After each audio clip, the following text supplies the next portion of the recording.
if you would describe your excitement for your first NCAA competition. You just had your first SECs. Now, obviously, this is something had to be very disappointing not to get to do last year. But what are your emotions going into this regional?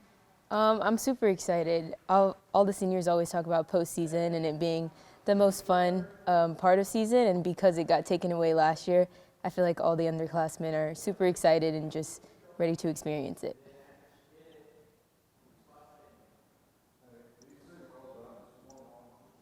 I know you've heard that, Scott. Yeah. You know me so well. When you were held out of some events over the middle part of the season, how were you lobbying a lot to get back in there? Were you able to tell yourself to be patient? What were those feelings like? Thinking, I need, was it kind of a tug of war, thinking I need to be taking care of my body because this Achilles is giving me some trouble, and now that you're on the back end of that, and obviously had a great performance coming back, starting postseason at SECs, how do you regard that whole experience? I think the biggest thing was patience, like you said.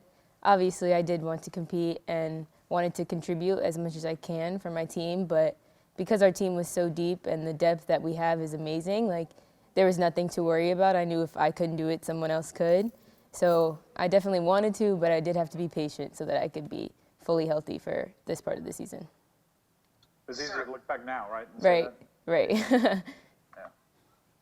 Sarah talked about it like unleashing the beast almost. I mean, do you feel like that's where you guys are at this point in time? Yeah, I was listening to her and I definitely agree. Our team is beyond amazing, and I think it's just time for us to show it. We show it every day in practice. We've had a couple inter squads recently that have been really, really good, like really good. So I just can't wait for people to see that, and I can't wait for us to put it all together.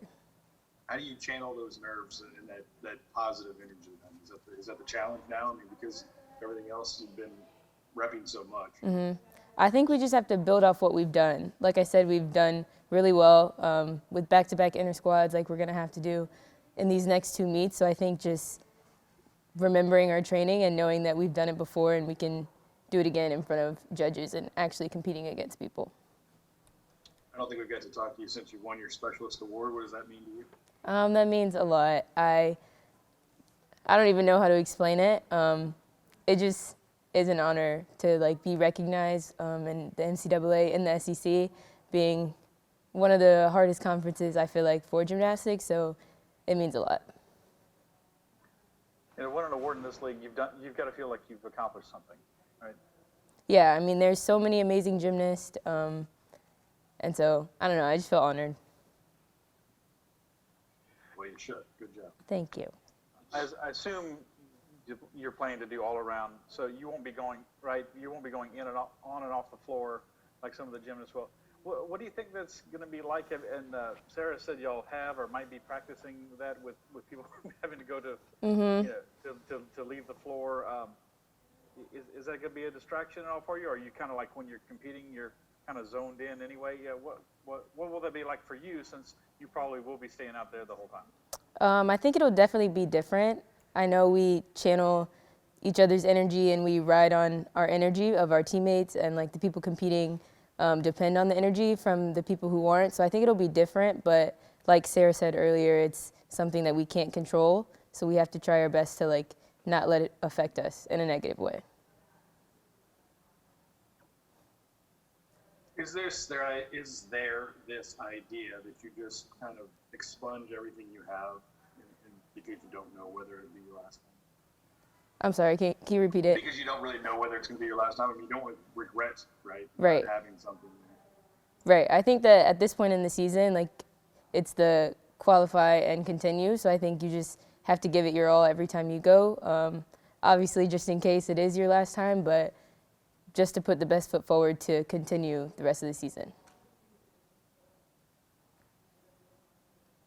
You do any in the regular season, you're just trying to do your best, and you hope to win. But if you don't, well, that's the way it goes. But this is different. I mean, 2 teams out of 4 advance Friday night, 2 teams out of 4 advance Saturday night. Will you let yourself do a little scoreboard watching, or you try to avoid that?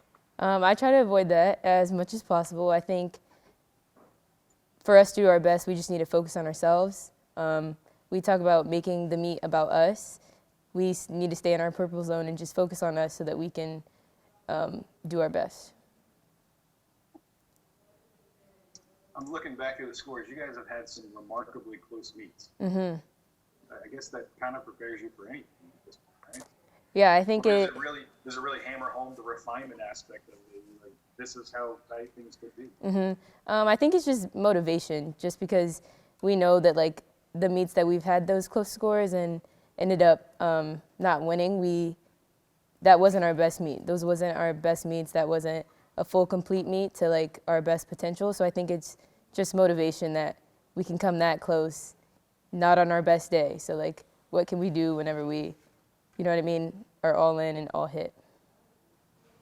I would be agreeing with you, but it would mess up the recording, so I'm not even. Okay. Did you ever compete out there in Utah during like your junior career?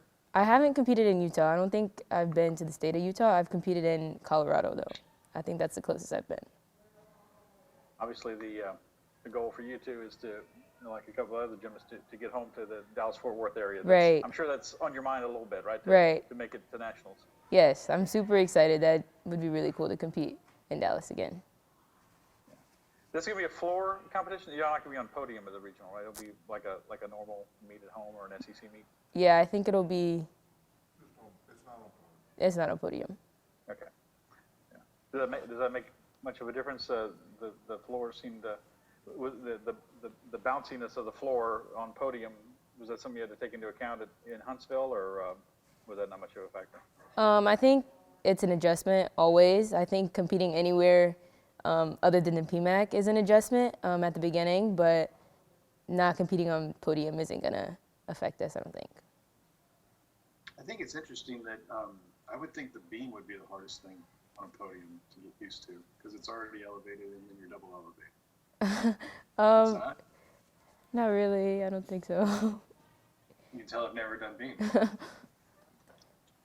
I would think it's vault. I mean, you're running down there, and you know there's a cliff at the end of vault. I personally like the podium, so worried me a little bit. I think I like all events on podium. So You do? yeah.